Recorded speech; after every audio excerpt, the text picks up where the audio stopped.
셋, 별.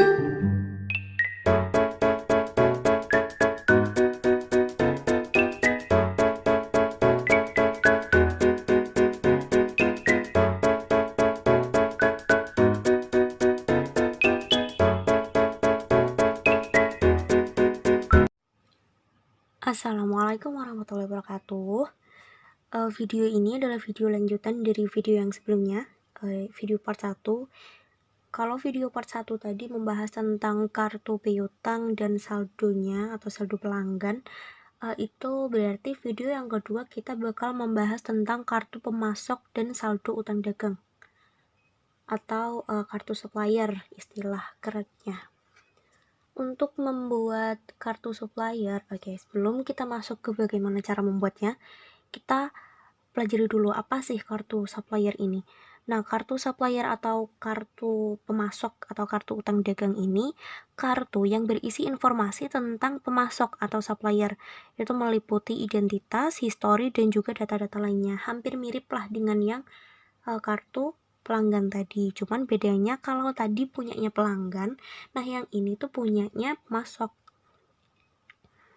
Kartu ini berfungsi sebagai tempat untuk mencatat mutasi, itu baik penambahan maupun pengurangan utang, sebagai akibat dari transaksi pembelian kredit dan pembayaran utang. Itu pembeliannya tuh biasanya menyangkut tentang usahanya ya.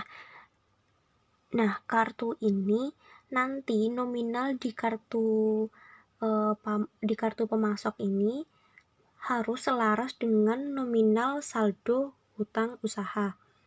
Karena ini masih perusahaan jasa, jadi dengan hutang usaha.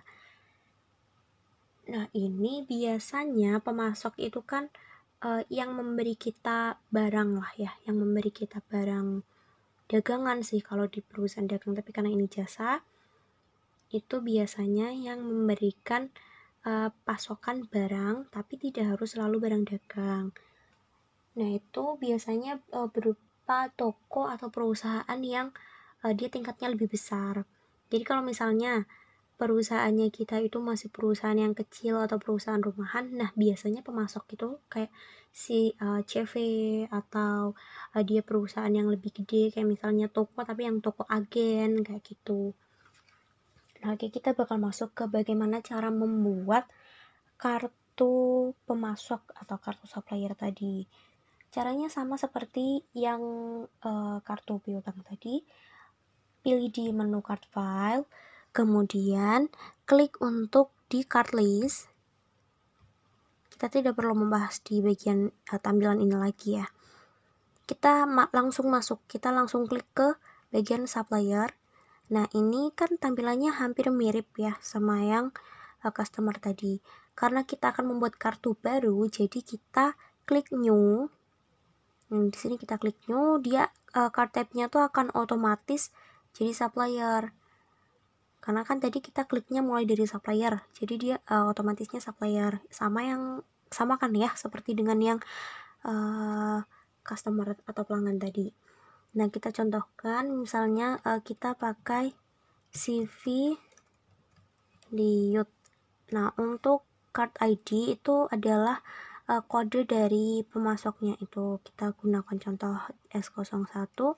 Kemudian untuk addressnya itu kita isikan alamatnya lebih detail, lebih bagus. Maksudnya kalau suppliernya ini punya alamat yang lebih komplit, pasti punya yang lebih komplit lah ya. Tuliskan saja semuanya. Misal Jalan Chandrawasih nomor berapa, nah itu dituliskan semua.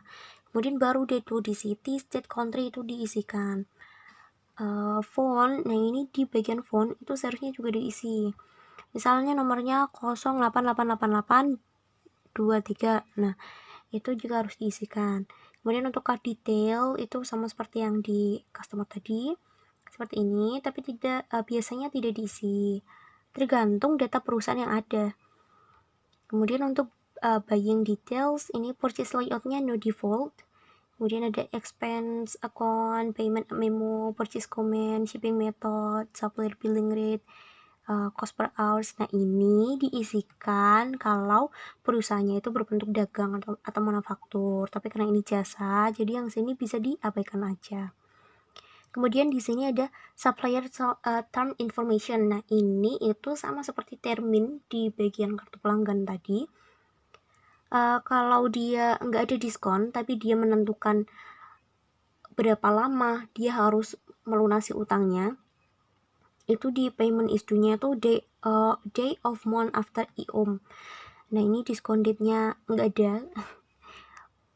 Kemudian balance due date-nya itu 30 hari. Nah, kalau misalnya dia ada terminnya, nah ya udah seperti yang tadi, kita gantikan saja jadi in a given of days. Oh, diskonnya berapa hari? Diskonnya cuma 5 hari misal. Kemudian balance due days, dalam berapa hari sih utangnya ini harus lunas? Oh, ternyata boleh kok kalau 40 hari, ya udah diisikan 40. Diskonnya berapa kalau misal bayarnya dalam 5 hari? Oh, diskonnya tuh cuma 1%. Ya udah diisikan cuma 1%.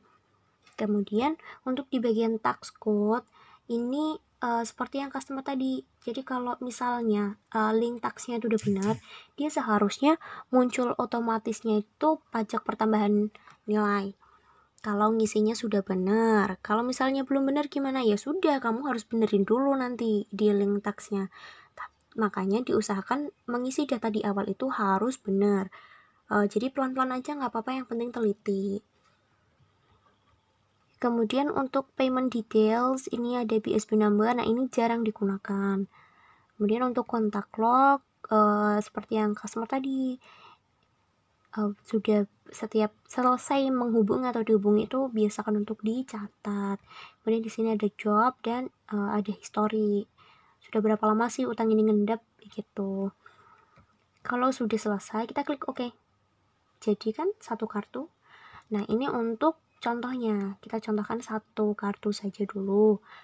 Kemudian kita klik close. Nah, kita akan mengisi saldo dari kartunya itu. Kita tuliskan tuh saldo utangnya kita, utang perusahaannya kita ke C-Valued itu ada berapa sih? Kalau dicontoh, itu kita nanti contohkan 3 juta saja ya.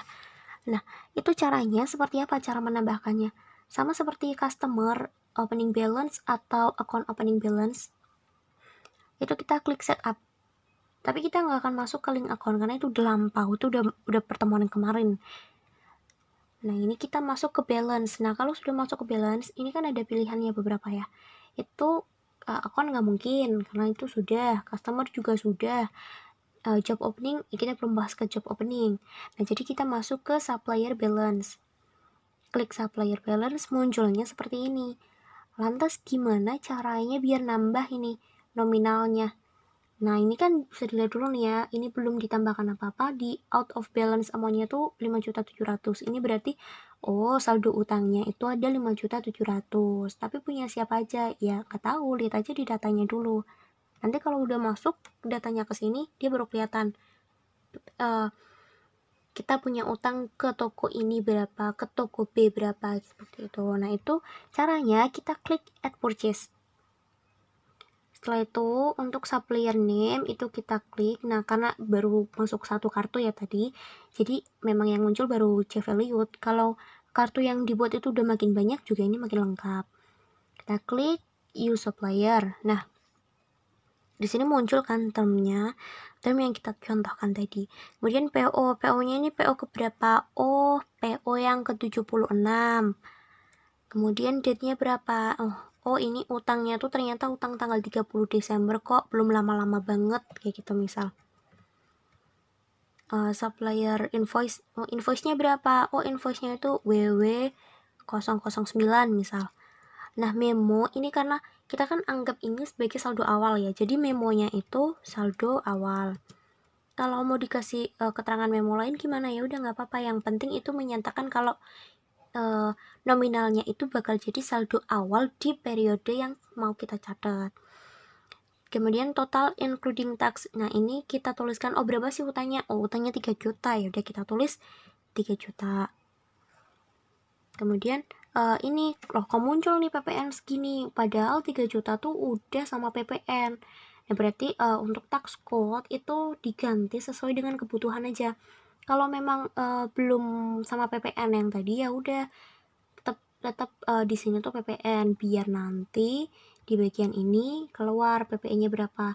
Tapi kalau 3 juta itu udah include sama PPN atau memang udah termasuk sama PPN-nya, kita ganti jadi NT atau not reportable. Use tax code, nah muncul kan dia jadi 0. Kemudian record. Kalau keluar seperti ini, please note if you are reporting expense on cash basis, the payment of this purchase will not be included in small business entity report. Apa-apa, kita klik oke. Nah, dia muncul kan di sini. C-value amount due-nya itu 3 juta. Terus out of balance amount-nya jadi 2.700.000. Terus nanti kalau misalnya mau membuat atau memunculkan saldo awal utang ke toko-toko yang lain atau ke pemasok-pemasok yang lain, caranya gimana? Ya caranya sama, klik yang di add purchase. Tapi kita contohkan satu aja. Kemudian kita klik close. Kita lihat lagi body card list. Nah, ini di sini dia muncul kan? Si C value jadi punya saldo nih 3 juta. Itu kalau misalnya kalian klik yang all card, nah ini di sini dia bakal muncul semua kartu-kartu ini. Kita lihat ke account list, liability. Nah, utang usahanya 5.700.000 kan, sama seperti yang tadi.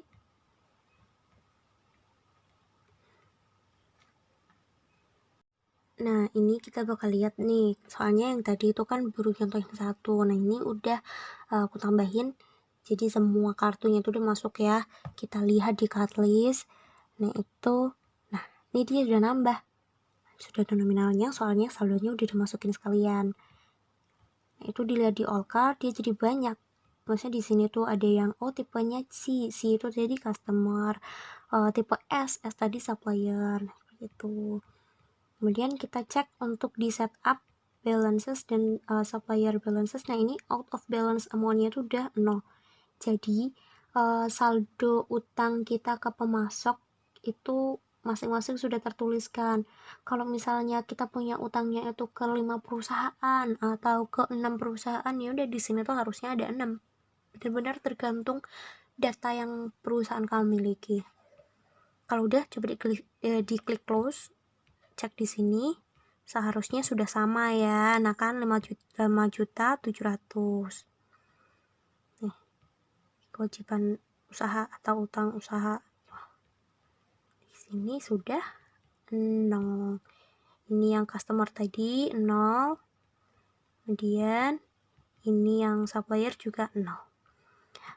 Oke, itu saja untuk materi yang hari ini. Ada kartu piutang, saldo piutang, kartu utang, dan saldo utang. Ini cukup untuk hari ini. Kalau misal ada pertanyaan, boleh ditanyakan lewat WA group. Langsung tanyakan saja, tidak usah menunggu mengerjakan tugas. Kan biasanya kalau dilihat garis seperti ini kan udah kelihatan, oh yang ini masih bingung nih, atau oh yang itu udah paham. Nah, itu apa diomongin aja. Oke, untuk materi hari ini udah cukup. Nanti ini bisa diulang lagi kalau memang masih bingung. Silahkan untuk dipelajari lagi. Nanti dikerjakan tugasnya, diupload sesuai dengan tenggat waktu, jangan lebih.